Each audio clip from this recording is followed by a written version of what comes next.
So I've decided to rewire the submersible, solar powered submersible. So this metal case actually came from a surplus in Toronto, and I had it shipped here to the Philippines. I then cut out parts of it so I can install the meter. So right now I'm using solar. The voltage out of the solar panel is 4.6, and the motor itself is drawing 2.8 amps.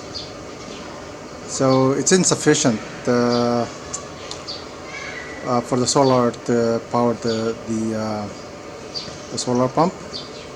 So with this switch, right now it's set to solar. So I have the AC 220 to 48 volts. So here it's 47 volts. It actually should be coming out 48.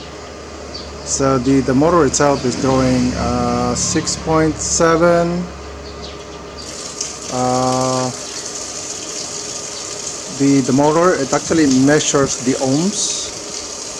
So if you know the voltage and you know the amps, you divide voltage by amps, you have resistance. So 7.4 ohms is the motor, and it's drawing around 300 watts. Ideally, for the motor to be efficient, I think it needs to be 60 volts. The previous power supply that I used was ideal. I can adjust it from 48 to 60 volts or even higher if it could. But I installed that in ducty. So in a previous video,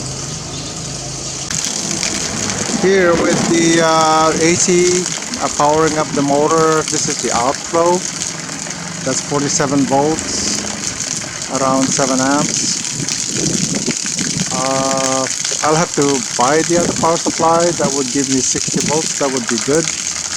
The water is turbid, and that's one of the reasons why I wanted the solar. I really don't want to use energy from the mains to scour the well. But for the purpose of this video, this is what it does. So with that power supply on the wall, with this 47 volts, this is the outflow. It could be higher. Actually, it should be around 400 watts. So, but I'm limited by the power supply. I have to find. No, not find. I'm waiting for the 60 volt power supply to be available again. However, I'm making do with this outflow. Wiring up the submer is really important. That's one of the key aspects of proper operation. I experimented with different gauges of wires, 0.75 square millimeter, 1 square millimeter. Now this is 2 square millimeter. So ideally, so as not to waste time powering up a solar powered pump, use 2 or greater